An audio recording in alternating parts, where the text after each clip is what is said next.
3 years without a real home. Tomorrow they would reach their destination, LaForge, a railroad town in Dakota Territory. Hanna was looking forward to cooking supper. They had been able to buy groceries in North Platte, but since then it had rained for almost a solid week. They'd had to make do with meal after meal of stale biscuit and cold beans.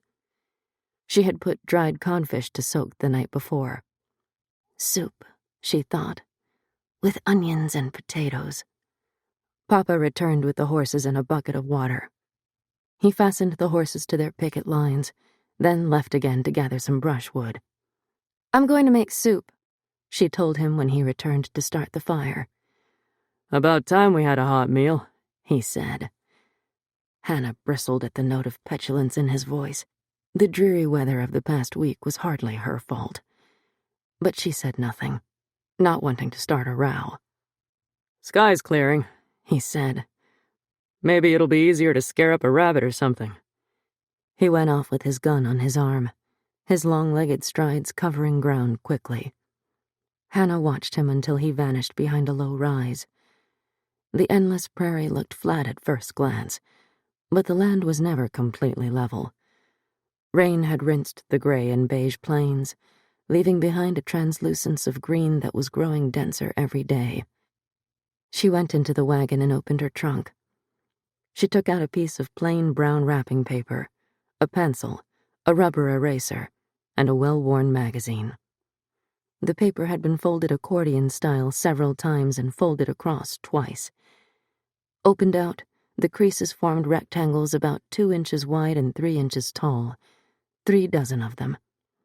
Hanna had used up about half the rectangles on one side of the paper. In each was a small pencil sketch of a dress. House dresses, visiting dresses, dresses for church, even ball gowns. She had seen pictures of ball gowns in the Godey's Ladies' Book magazine, and it was fun to draw the elegant garments, even though she would never have a chance to see or wear one. Now she leafed through an issue of Godey's from last summer, the latest she had been able to get. On page after page, there were drawings of every kind of garment. Some were available ready-made. For others, paper patterns and instructions could be mail-ordered. She found pictures of 2 gowns that interested her. She took up her pencil and began to draw, combining the bodice of one dress with the skirt of the other. She also added a trimming of braid around the cuffs and hem of the bodice. She eyed the drawing critically.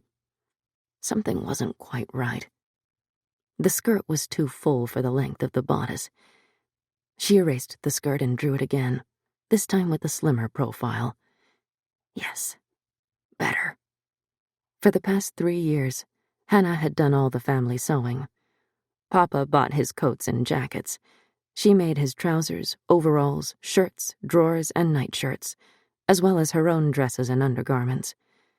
Using paper patterns that had belonged to Mama, she knew how to adjust measurements to the correct size. She could backstitch, whip-stitch, sew buttonholes. When she hemmed a garment or added trimming, her stitches were nearly invisible. With all that experience behind her, she was confident that she could make a dress of her own design, and she intended to try very soon. She loved sketching because it took all her attention. She could stop thinking about the rest of the world for a while. As for sewing, most of the time it was both soothing and satisfying. She hadn't been able to draw or sew for several weeks now. Riding in the wagon, it was too bumpy for fine work, and by the time they stopped to camp, it was almost always too dark.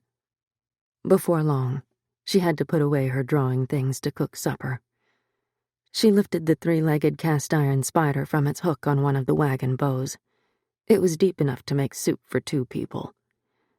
Spider in hand, she jumped to the ground, took a few steps, and stopped in mid-stride. A group of Indians stood in a loose semicircle between the wagon and the fire. Hanna had seen Indians from the wagon several times, but always at a distance. At such moments, Papa seemed watchful but not particularly worried.